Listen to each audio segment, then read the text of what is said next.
5 years after people. The roads of the world are disappearing beneath a verdant mat that creeps like some relentless living carpet. The advance of nature knows no bounds. The gates of Buckingham Palace are easily breached by vines and creepers.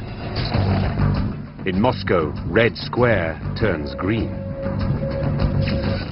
In reality, nature will reclaim the Earth very quickly.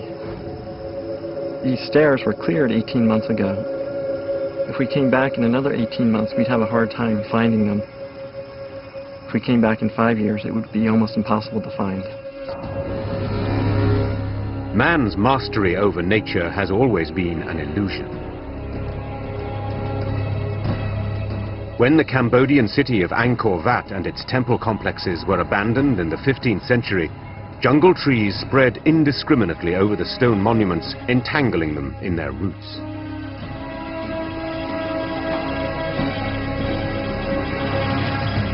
Now, without armies of gardeners and workmen, modern cities are laid bare to nature's revenge.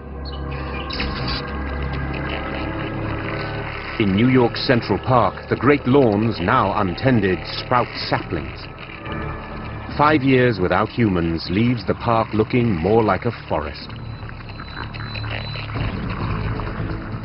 Central Park will go bananas. All of a sudden, you'll get trees, you'll get growth. All the animals and plants that are there now will go up in population levels, and they'll start to spread out into the city. It is the same in Washington, D.C. The grand monuments have all been swallowed by rampant foliage.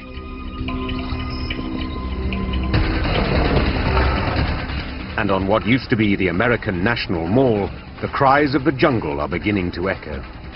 Zoo animals are really the great unknown. Depending on whether or not they could escape from their confinement, then things change dramatically.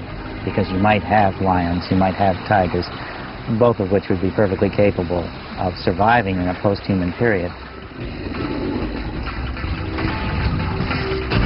They'd do better further south than they would do in Washington, D.C., but these are animals that are perfectly capable of figuring out how to do it and how to survive.